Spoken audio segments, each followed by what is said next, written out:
falar sobre crise, sobre o Corinthians, tem reportagem do Lucas Musetti Perazzoli aqui no UOL, que diz que o voto de confiança acaba e o Ramon começa a sofrer pressão no Corinthians. Danilo Lavieri. Vamos lembrar, o Corinthians está na zona de rebaixamento do Campeonato Brasileiro, está vivo aí na Copa do Brasil e na Copa Sul-Americana, porém o drama é o Campeonato Brasileiro. Não ganha, perdeu, acabou de perder para o Fortaleza e começa a assar um pouquinho a batata, vamos dizer assim, do nosso Ramon Dias. O Corinthians está lá, 18º lugar com 22 pontos no Campeonato Brasileiro, com detalhe, já tem os 24 jogos feitos, então não tem jogo a menos não. Isso que pega. Essa tabela ilustra bem aí como o Corinthians está no desespero, né, Tirone? Porque olha isso, o Corinthians tem 24 jogos, Cuiabá tem 22, se fizer os 6 pontos ultrapassa o Corinthians, o Fluminense 23, Criciúma 22, todo mundo ali em cima ainda pode fazer ponto e aumentar a diferença para o Corinthians. Então realmente desesperadora a situação do Corinthians, não à toa. Os matemáticos que calculam as chances para um lado e para o outro colocam o Corinthians com quase 70% de chance de rebaixamento. Quase 70%. O Corinthians tem 4 vitórias no Campeonato Brasileiro, em 24 jogos. É muito pouco. Nos últimos anos o Corinthians já vinha numa certa crise, mas tinha pelo menos o estádio para abraçar. Hoje o estádio não funciona mais.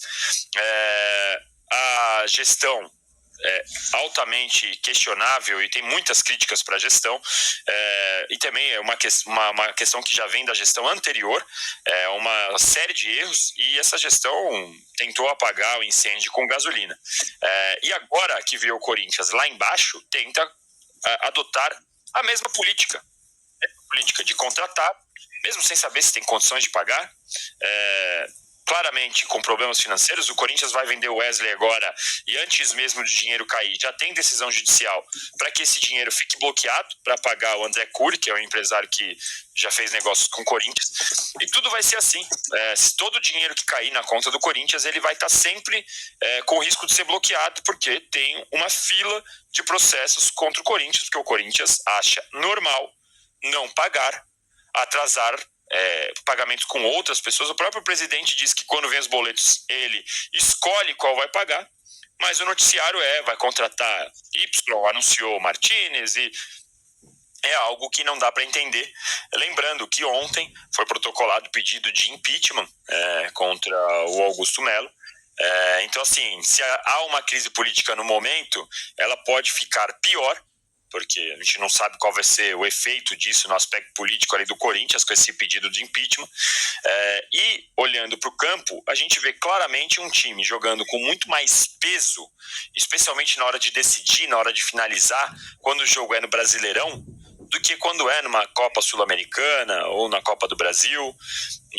Eu acho curioso como o Corinthians ainda está nessas 3 frentes e lutando dessa forma contra o rebaixamento. É verdade que o Ramon Dias tem feito o rodízio, mas sinceramente cair normalmente já é uma tragédia, né? Para qualquer time grande, para qualquer time da Série A.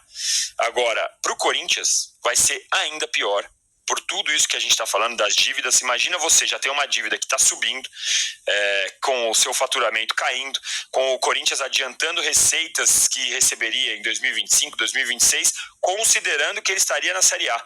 Então essas receitas vão virar uma dívida ainda pior, porque o Corinthians não estará na Série A se for rebaixado mesmo.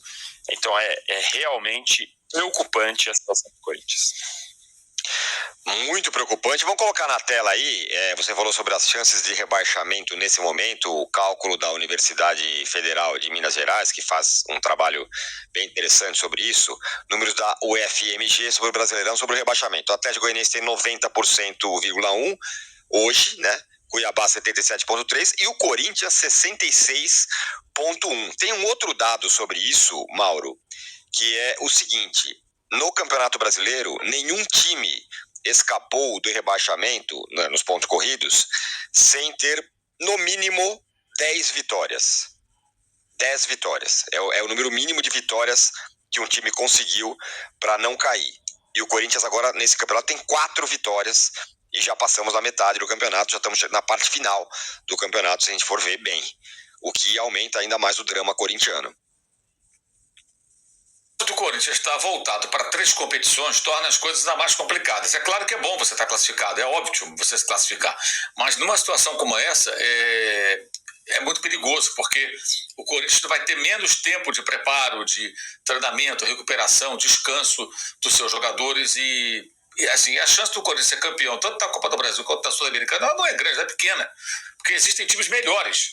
E mesmo que passe pelo Juventude, mesmo que passe pelo Fortaleza, que é o favorito do confronto, vai afunilando, vai ficando mais difícil. Como foi ano passado. Aos trancos e barrancos, foi avançando, passou pelo News Old Boys, sabe lá como, pelo Estudiantes, com o jogo que a bola bateu nas traves do Cássio 6 vezes, né? E conseguiu escapar. Aí caiu do Fortaleza. Então a tendência é se repetir. Pode até chegar à final, ser campeão, pode, mas não é o mais provável. Mas o tempo que vai jogando, vai entrando no dinheiro, encaixa, o que é bom, a torcida fica esperançosa, vibra, como vibrou nas defesas de pênalti do Hugo contra o Bragantino, quando perdeu o jogo, né? Classificou nos pênaltis, mas perdeu o jogo para um time que não está ganhando de ninguém, que é o Bragantino, já há muito tempo. Isso vai tornando mais difícil ainda a missão. É bizarro, mas é a realidade, né? O Corinthians deveria, na minha visão, colocar nas Copas o time possível e colocar todo o seu esforço, o maior esforço no Campeonato Brasileiro. Porque não vai adiantar nada ganhar uma competição, se é que vai ganhar. Repito, a chance em tese ela não é grande, ele não é um favorito a nenhum dos 2 troféus se for rebaixado. Ganhei a Sul-Americana e foi rebaixado. O prejuízo vai ser muito grande. Para tudo, para a imagem, prejuízo financeiro. E a crise é imensa, né? Uma dívida de 2 bilhões e tanto. Há algum tempo, alguns meses, estava em 2.200. Quanto está agora? Né? Então, é gravíssima a situação. Acho que as pessoas estão demorando a entender o tamanho do problema. Há muito tempo a gente vem falando, o problema é muito maior. E aí você olha para a tabela, o Danilo fez uma análise, o Vitória que está à frente do Corinthians tem a mesma pontuação, número de jogos. Mas ele não basta passar o Vitória, tem que passar o Vitória e mais um. Esse mais um é o Fluminense. O Fluminense abriu 2 pontos, tem um jogo a menos, e o Fluminense está pontuando direto. O Fluminense está com a pontuação, desde que venceu o Cuiabá, ele voltou a vencer os jogos, o Fluminense tem mais de 70% de aproveitamento no Brasileiro. Então o Fluminense não dá nenhum sinal de que vai cair. Aí você olha para o Criciúma, tem 2 jogos a menos e tem 3 pontos a mais. Aí você vai ver ali o Bragantino, aí tem 5 pontos a mais e 2 jogos a menos. Olha como é difícil. Aí Grêmio, que também já está eliminado de tudo, começa a reagir. Quem é que vai ser a vítima do Corinthians aqui para o Corinthians passar à frente? Não vai ser fácil não, cara. Tem que passar por 2. O Vitória e mais um. Essa é a realidade de momento. Nenhum desses aqui, à frente, está em queda livre como o Corinthians.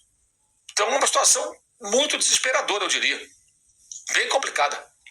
E domingo vai jogar contra o Flamengo em casa, né? No dia do aniversário. Isso mesmo. Com a presença, talvez pela primeira vez, do Tite no estádio do Corinthians, o que ia ser irônico, né? Imagina o Tite ajudar nesse drama, contribuir para esse drama corintiano. Mas muito